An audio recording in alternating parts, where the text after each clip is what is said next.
Welcome to the Holiday and Cruise Clinic. I'm Jemma Gofton with another edition of the programme that aims to make your next cruise or holiday as problem-free and relaxing as possible. So if you have a holiday, cruise or travel-related question, here's how to get in touch.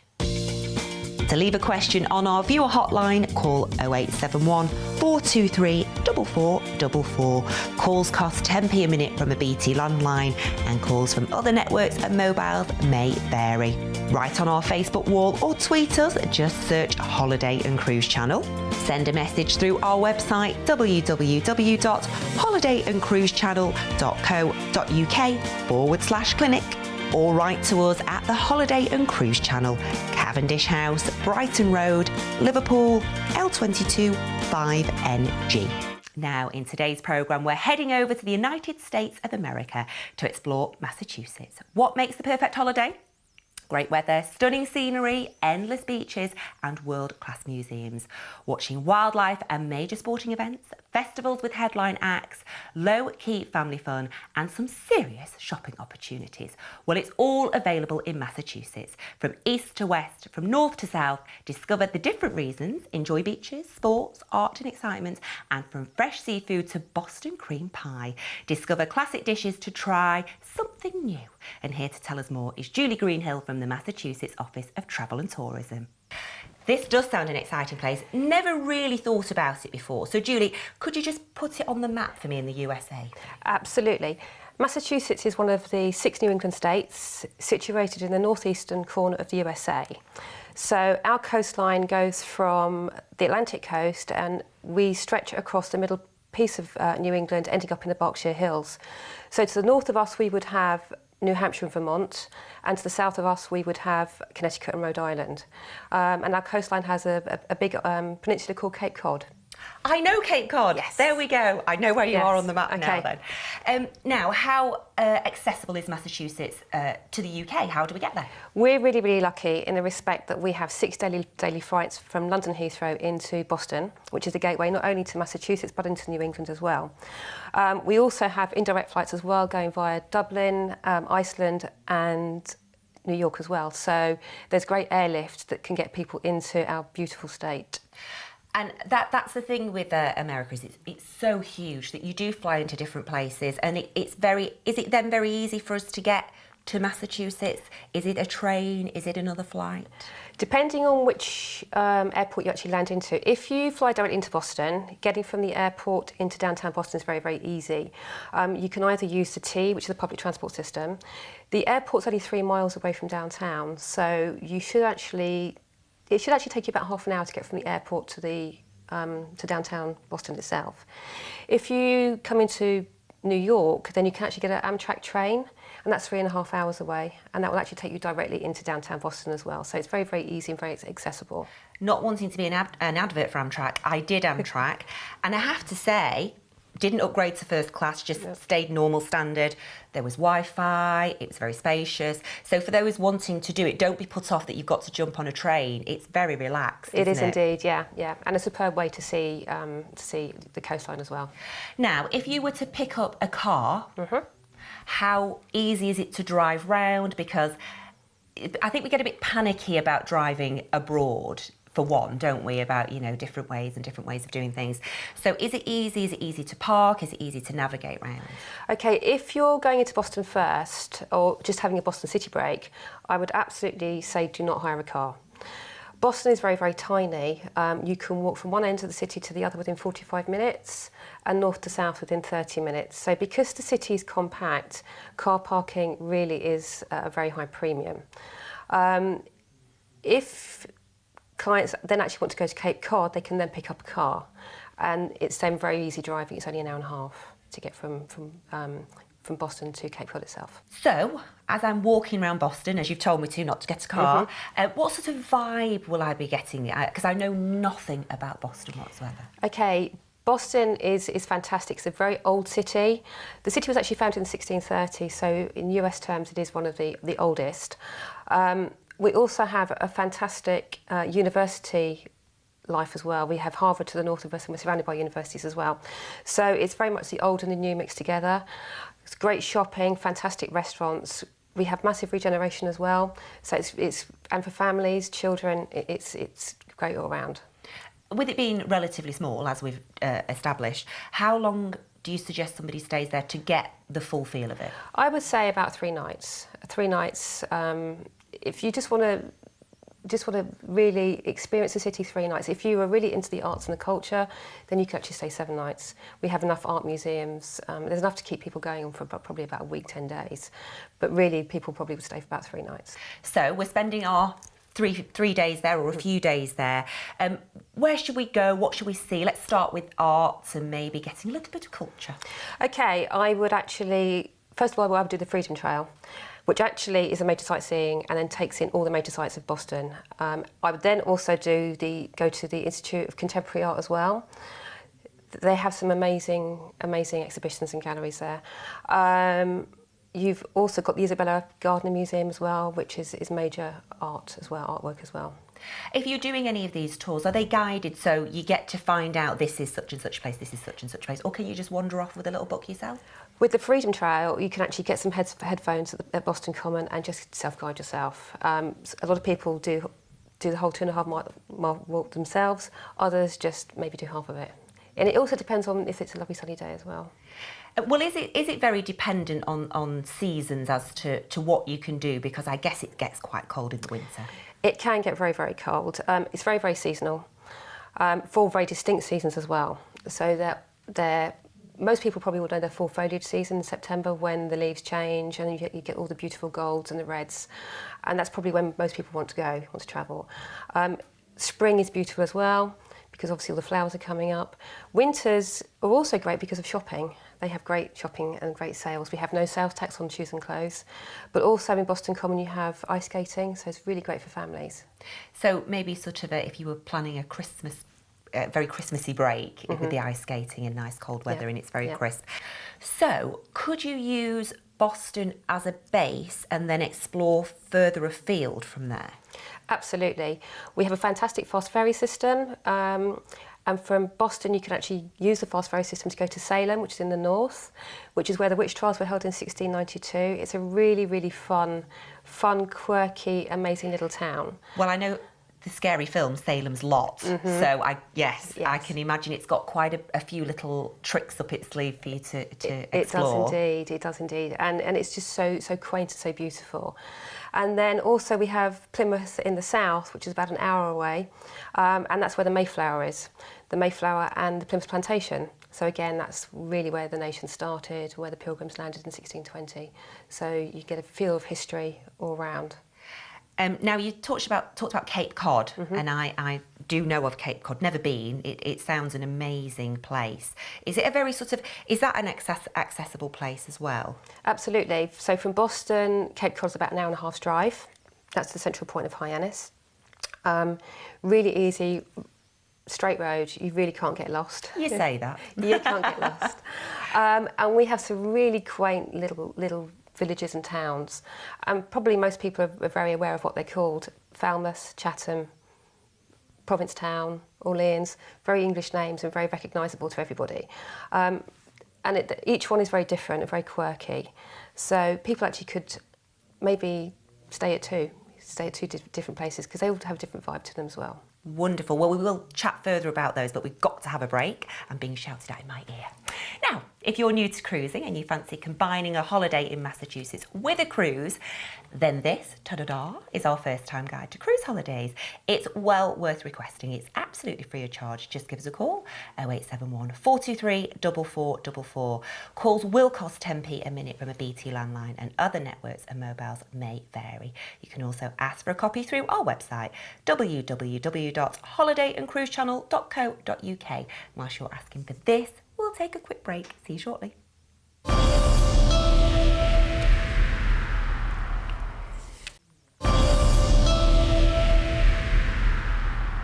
Welcome back to the Holiday and Cruise Clinic. It's great to have you with us. Now, in today's programme, we're discussing Massachusetts with Julie Greenhill.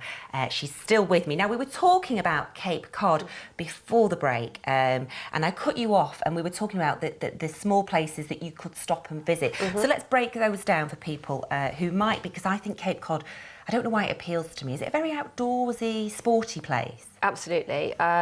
On Cape Cod, you can do everything outdoors, so hiking, biking, cycling, water sports, snorkelling, paddleboarding. I can't think of any more water sports, but virtually everything you can do on Cape Cod. Maybe that's what I've heard about it. And so what about the small areas of places you can visit on the way or around? Okay, on the way, you could actually visit Plymouth Plantation and actually the Mayflower, because it's actually on the coast road, going right down to Cape Cod. So you could visit that on the way. But also you would, once you're over the Sagamore Bridge, you would then come to a place called Sandwich, which is another one of the very quintessentially English names that you will see on Cape Cod. And what's, obviously sandwich, I'm thinking of sandwiches now, yeah. But I guess that's not the connection. No. So what's so appealing about these places? Obviously the names appeal to us, but... I think the names appeal to us, but also it's the quintessential white clapboard buildings, the churches, just the whole feel of the area just really is attractive to the UK public.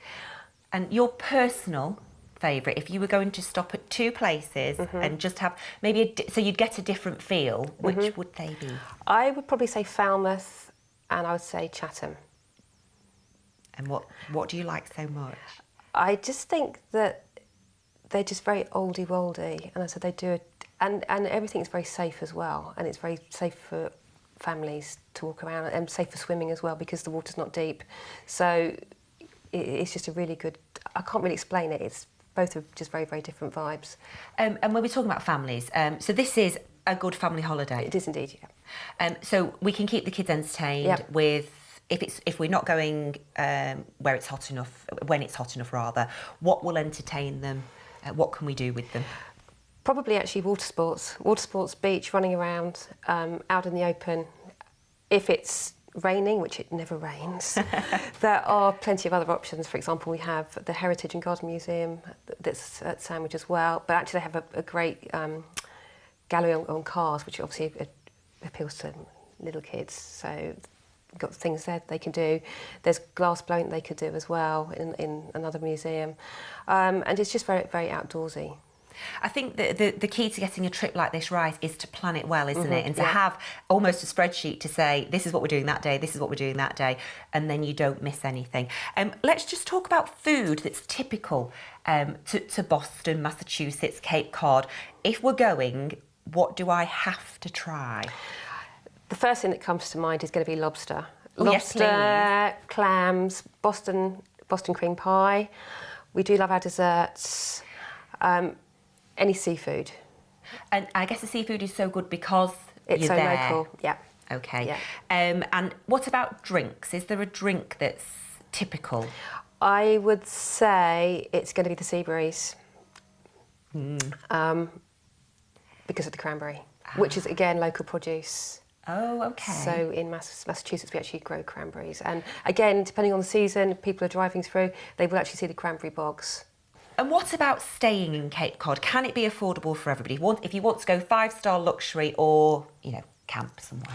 Yes, we have motels, we have hotels, we have 5-star luxury. You could rent a vehicle. There are plenty of parks that you can park your RV up and stay the night. You can drive around. Plenty of accommodation options.